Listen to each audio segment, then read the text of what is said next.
Hello, sir. I hope you are well. I'm very excited to get into this, and I'm going to get right into it because I'm not want to waste any time. So, the theme that I think that was being explored mainly in this production through elements of realism and allegory, metaphor, is the connection to foreign aid and the treatment of European powers towards indigenous countries. I look at this play very realistically as the lake being the, say, Canada, the Prosper and Sloan being the indigenous peoples that are being affected by the effect on their vital source. And Eddie being the European power coming in and willfully and willingly affecting and shifting somebody's the very source of that somebody needs to be able to survive. As we can see, Porter needs the ability of the lake to be able to survive, to be able to provide for Sloan. As we see, he continues to try and provide for Sloan throughout the story, but continues to get that spoke thrown in the wheels by Eddie.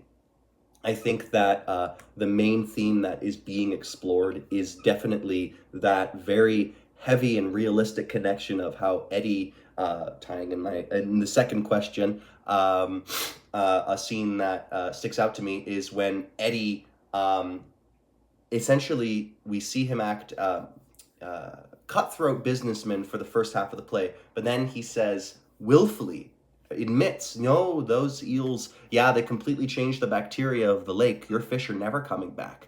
And we see him flip to that switch of maliciousness. And then that maliciousness never fades. It stays that way from then on within the play.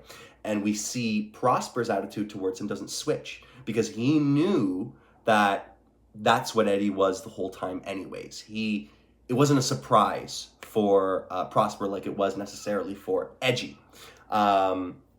I think that the powerful references towards, as we can see the lake itself, again, a very realistic visual of showing the lake getting worse and worse, seeing schools of fish die off, and seeing how people can't swim in it anymore, how it affects the entire ecosystem of the environment, not just for Sloan and for Prosper.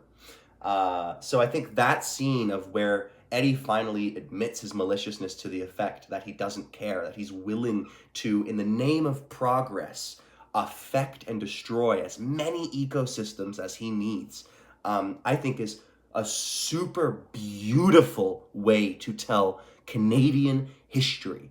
How governance and powers that consider themselves superior decided to come in one day, infect and corrupt an already perfect cohabitation of indigenous peoples and the world. They already had their own medicines, their own cultures, their own lifestyles, and we came in, poisoned the very structure of their lifestyle so that they literally could not return to the ability of the way they survived before.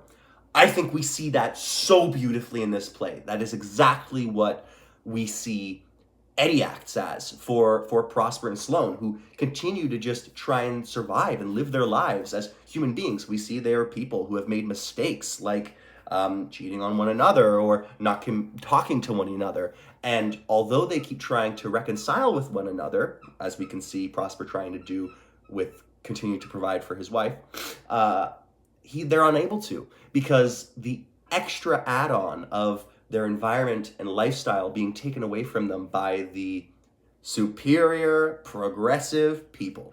And we see the subsequent side effects of what those progressive means actually did for the other cities that Eddie visited. He destroyed them for a profit. And I think that that beautiful message really stuck with me, especially past that scene of Eddie turning. I wanted to jump in the script and punch him in the head because just it was played out in such a way that I could so visibly and emotionally connect the situation of the lake being Canada, Prosper being hundreds of thousands of indigenous innocent people, and Eddie being the progressive European powers that saw a buck they could make and decided to, without taking a second thought, take it. Take the lake, if you will, and try and resell it for a better price. And as we can see, Prosper says, like, why would I pay you to put fish in so I can take them out? Like, you can see that beautiful disconnect of where the European peoples and the indigenous peoples, at least from my perspective, did not, like, the European peoples tried to make it make sense, didn't work. Eddie tried to make it make sense, didn't work. And so when it didn't work, they just played all their cards and said, well, you're fucked anyways, so you have to pay attention. You have to buy our fish so that you can sell them back. Beautiful. I have to move on, but so beautiful. Main question I would ask the writer of this play. I thought this play was absolutely phenomenal. I thought it knocked out of the park so many different elements of realism. And I think the main question I have, why edgy? Edgy, to me, doesn't play an incredibly massive role in the play, so I'm just curious to the playwright, what role dramaturgically and thematically does edgy play in the whole that I just wasn't able to connect with? Okay, that's much better for time. Thank you very much. I hope you had a wonderful time. I'm so looking forward to hear your thoughts. Thank you. Bye.